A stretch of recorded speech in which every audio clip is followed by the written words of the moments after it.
Assalamualaikum.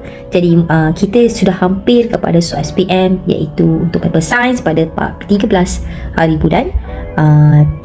Betul? 14 hari bulan 3.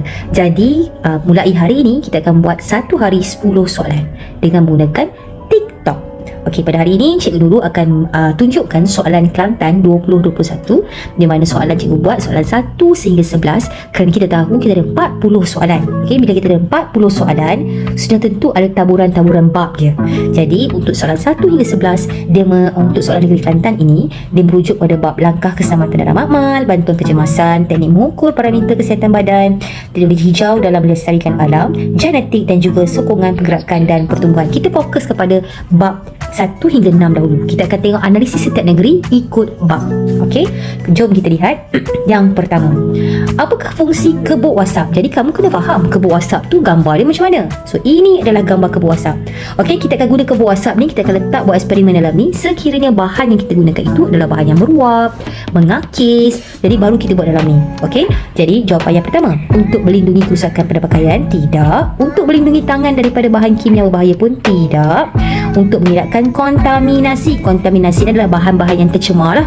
Semasa aktiviti berkaitan mikrobiologi dijalankan pun tidak. Okey, untuk menjalankan eksperimen menggunakan bahan yang mengakis, meruap dan berbau, betul. So, jawapan dia adalah D. Nombor 2, ketika menjalankan eksperimen makmal, tiba-tiba termometer yang anda pegang terjatuh dan pecah. Apakah langkah-langkah yang tidak sepatutnya dibuat? Maksudnya dia tanya yang tidak boleh dibuat. Yang pertama, segera maklum pada guru atau pembantu mamal. Ini kena buat lah. Jadikan kawasan tumpahan sebagai kawasan larangan. Ini kita kena buat. Kaut tumpahan bahan kimia dan buang dengan selamat. Kita nak kaut sendiri dan buang dengan selamat. Betul ke ni? Dan yang terakhir, tabur serbuk sulfur untuk menutup tumpahan dan hubungi bomba. Yang ini betul sekali. Jadi jawapan yang kita memang salah adalah yang kita tak boleh buat, cannot do, adalah C. Okey, betul. Nombor 2. Seterusnya, Raja satu menunjukkan cara untuk menyelamatkan seseorang yang tercekik. Kalau tercekik, kita tak buat CPR, tetapi kita buat yang kita namakan adalah Heimlich Maneuver.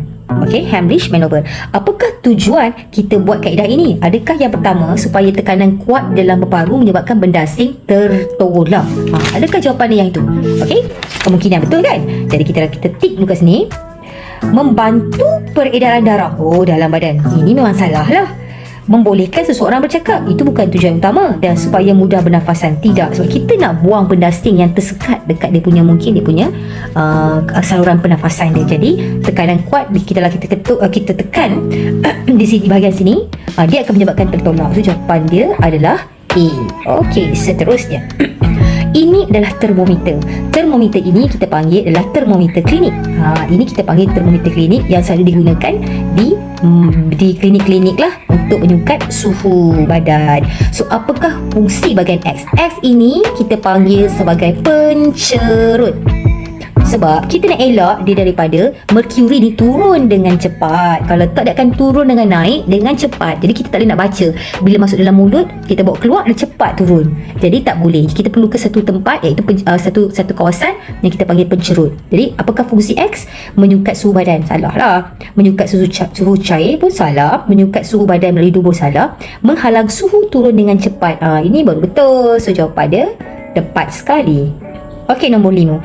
Darjah 5 menunjukkan seorang lelaki sedang menimbang berat badan untuk mengetahui BMI. So BMI, dia dah bagi formula. Dia kata berat bahagi dengan tinggi kuasa 2. Jadi kita masukkan berat dia adalah 85. Okey, kemudian kita bahagi dengan 1.3 kuasa 2. Jadi kamu tekan saja kalkulator. Bila tekan kalkulator, kita akan dapat jawapan adalah 50.3. Tak percaya, tekan kalkulator. Okey, jadi kat sini jawapan memang tak ada sebab ada ralat. Jadi jawapan yang tepat adalah 50.3. Okey, soalan nombor 6. Antara sumber tenaga yang berikut, yang manakah menyumbang kepada peningkatan gas rumah hijau? Gas rumah hijau kita tahu itu adalah gas karbon dioksida. Karbon dioksida. sida. Jadi kita tahu dah tentulah gas ini adalah tenaga ini adalah tenaga yang selamat, yang boleh diperbaharui. Jadi jawapan yang tepat, tenaga solar tentulah tidak menyumbang. Dia tanya yang mana menyumbang. Tenaga solar adalah sangat bagus daripada matahari. Tenaga hidro adalah daripada air. Mungkin ada pelajar yang confused, tenaga geothermal ni apa dia? Okey. Okay, dan juga tenaga bahan api fosil. Tenaga geothermal ni kalau kita tengok kat sini, ia adalah daripada mata air panas. Maksudnya kita ambil daripada bumi juga, di mana kita ambil daripada kerak bumi. Okey, di mana ada tenaga haba. Okey, jadi tenaga ini adalah tenaga yang boleh diperbaharui. Jadi ini adalah salah satu contoh tenaga yang tidak menyumbang kepada peningkatan gas hidrogen. Ini pun betul, dia tidak menyumbang. So dah for sure lah tenaga bahan api fosil yang kita guna sekarang ni sangat-sangat menyumbang kepada peningkatan gas karbon dioksida. Jadi jawapannya adalah D. Nombor 7, Darjah 4 menunjukkan aplikasi teknologi hijau dalam sektor pengangkutan. Okey, kat sini dia guna bahan api fosil. Yang ini pula dia guna elektrik. So sangat-sangat orang kata maksudnya dia sangat bagus kerana dia menggunakan aplikasi teknologi hijau di mana dia mengurangkan penggunaan gas rumah hijau. Jadi apa jawapan dia? Okey, apa jawapan dia? Apakah kelebihan teknologi hijau? Kualiti udara akan lebih bersih. Betul lah. Meningkatkan gas rumah hijau? Salah, sebab dia tak akan meningkatkan gas karbon dioksida. Perubahan iklim dunia berlaku mendadak? Salah, sebab kalau perubahan iklim dunia berlaku kalau ada peningkatan gas rumah hijau. Kemudian penggunaan petrol dengan diesel akan bertambah? Salah, sebab kalau kita guna teknologi hijau, kita punya penggunaan petrol dan diesel akan berkurang. Jadi jawapan dia adalah A. Okey, soalan nombor 8. Darjah 5 menunjukkan kacukan satu pewarisan sifat pada manusia. Okey, sekarang ni ini adalah dia punya soalan. Tengok, cikgu akan bagi tips. Rambut kerinting diwakili dengan huruf H besar. Okey, H besar. Jadi rambut kerinting H besar lah. Jadi ayah ni rambut kerinting. Mak rambut lurus, H kecil. Jadi kita tengok balik, ayah adalah H besar. Jadi cikgu letak kat sini, ayah adalah H besar, mak adalah H kecil, di mana H besar merujuk kepada kerinting. Kita contoh kat sini. Dan H kecil merujuk kepada lurus, rambut lurus. Okey, di sini kita akan buat sedikit dia punya mekanisme pewarisan di sini. Di mana kat sini akan berlakulah proses meiosis, iaitu menghasilkan gamet, di mana di sini akan mendapat H besar, gamet H besar, H kecil. Masa ini adalah kita panggil penghasilan gamet, iaitu proses meiosis. Okey, meiosis. Kemudian berlakulah proses persenyawaan di antara ayah dan juga emak. Ini ayah, ini mak. Okey, apa jaringan anak dia? Jadi berlakulah proses persenyawaan. Cikgu nak bagi tips, di mana tips dia mudah saja. Kamu label kat sini A, kamu label sini B, kamu label sini nombor 1, label sini nombor 2, supaya kamu buat dia punya garisan dia tepat. Okey, jadi tengok cikgu buat. A mestilah bergabung dengan nombor 1. Okey, takkan A dengan B, sebab itu adalah ayah. Jadi A bergabung dengan nombor 1, dia akan jadi dekat situ adalah H besar, H kecil. Lepas A gabungan 1, A kena gabungan 2. Jadi A akan bergabung bersenyawa dengan gamet yang ibu yang kedua. Kita akan dapat H besar, H kecil. Lepas A selesai, B pula. B gabung dengan nombor 1, gamet 1, akan dapat H besar, H kecil.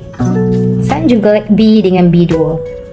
Okey, H besar, H kecil. Jadi kalau H besar dengan H kecil, dominan dengan resesif, maksudnya huruf besar dengan huruf kecil, yang menang mestilah huruf besar. Jadi ini adalah H besar. Jadi maksudnya anak yang pertama akan jadi rambut kerinting. Anak kedua ada H besar juga, kerinting. Anak ketiga H besar juga, kerinting. Anak keempat H besar juga, kerinting. Satu lagi cikgu nak maklum, kalaulah kamu dapat H kecil, H besar, sebenarnya kamu boleh tulis balik semula H besar, H kecil. Sama saja. Dia bukan H kecil depan, H kecil menang tak? Dia antara huruf besar dengan huruf kecil, huruf besar yang menang, sebab huruf besar ini adalah dominan dan H kecil adalah resesif. Jadi ini adalah jawapan dia. Jadi jawapan dia semua kerinting. Jadi kita tengok apa jawapan dia. Nampak? So anak-anak dia semua H besar, H kecil dan juga rambut kerinting. So jawapan dia adalah B. Dan soalan ke-9, siasatan forensik dijalankan di lokasi jenayah. Jadi nampak orang tengah buat siasatan forensik. Apa yang berlaku? Bagaimanakah bukti kejadian dapat disahkan dengan lebih tepat? Dia kata macam mana boleh tepat? Sampel bukti yang dijumpai dimodifikasikan secara genetik. Oh, tidaklah. Okay, itu memang salah lah. Kita takkan modifikasikan dia. Buat apa kita nak ubah suai dia? Sebab itu adalah sampel bukti. Kemudian dia kata sampel bukti daripada seseorang terlibat dengan kaedah karyotip. Kaedah karyotip ni sebenarnya adalah satu kaedah di mana dia nak analisis kromosom. Analisis kromosom kalau ada penyakit macam Down syndrome, sindrom Turner, kalau ada penyakit lah yang berkaitan dengan penyakit, maksudnya dia nak tengok kalau ada sesuatu yang pelik dengan kromosom kita. Maksudnya pelik tu maksudnya tak normal. Dia ada orang kata istilah dia keabnormalan. Maksudnya dia mungkin bilangan dia tak cukup, struktur dia pun macam ada kecacatan, ada mutasi. Jadi sekarang ni kita bukan nak cari yang pasal penyakit, jadi B pun salah. C, bukti yang dikumpulkan, dianalisis, dimakmal dan keputusan direkodkan. Betul lah, selalunya kalau orang ambil dia akan analisis dan rekod. Okey, betul. Dan kemudian dia teknologi DNA recombinant. Apa maksud teknologi DNA recombinant? Maksud dia adalah dia menggabungkan dua spesies. Contohnya manusia, kita gabungkan DNA manusia, kita gabung dengan DNA kulat. Kita nak gabungkan, okey, untuk dapatkan satu DNA yang kita panggil DNA hybrid. Jadi contohnya orang untuk nak detect penyakit kencing manis. Jadi ini tak ada kaitan dengan siasatan tadi, dengan siasatan ini. Jadi ini tidak juga sesuai. So jawapan yang paling tepat adalah C. Okey, C. Dan soalan yang 10, antara haiwan yang berikut, okey, cikgu padam dulu sebab dia dah macam dah mengganggu sedikit. Okey, soalan 10, yang manakah merupakan rangka hidrostatik? Kita tahu rangka dalam sistem dalam jenis rangka kita ada 3. Rangka dalam, okey, cikgu highlight sikit. Kita ada rangka dalam, kita ada rangka luar dan kita ada rangka hidrostatik. Dalam tu rangka dalam lah, macam tulang dalam kita panggil vertebra dalam. Kemudian invertebra, orang kata panggil, dia ada satu, orang kata tulang luar lah, di mana dia keras di bahagian luar. Dan hidrostatik ni selalunya benda berlembek macam lintah, tapak Sulaiman yang ada air-air kan, berayak-berayak tu, hidro tu, itu adalah hidrostatik lah. Jadi dia kata yang mana hidrostatik? Senang saja. Ikan adalah vertebra, di mana ada tulang dalam. Okey, tulang di dalam bahagian badan dia. Jadi dia adalah rangka dalam. So ikan adalah rangka dalam. Salah lah. Ketam dia keras kat luar, so dia adalah rangka luar. Kemudian katak dia adalah rangka dalam. Kemudian tapak Sulaiman lembek-lembek tu adalah hidrostatik. So jawapan adalah D. Dan soalan terakhir, antara yang berikut yang manakah sistem sokongan dalam tumbuhan akuatik? Akuatik tu maksudnya tumbuhan yang berair dekat kawasan air. Okey. Jadi cikgu nak bagi nota sikit, di mana tumbuhan akuatik dan tumbuhan ada 2, tumbuhan darat dan juga tumbuhan akuatik. Darat tu kat darat lah, di mana tumbuhan darat ada berkayu dengan tidak berkayu. Kalau yang tak berkayu tu selalunya herba-herba tu, yang berherba tu tidak berkayu. Tumbuhan berkayu ni selalunya akar banir, akar sokong, akar cengkam, akar jangkang, akar sulur paut. Tumbuhan tidak berkayu ni, yang herba ni selalunya air dalam sel batang dia. Sel batang dia ada air di mana untuk sokongan dia.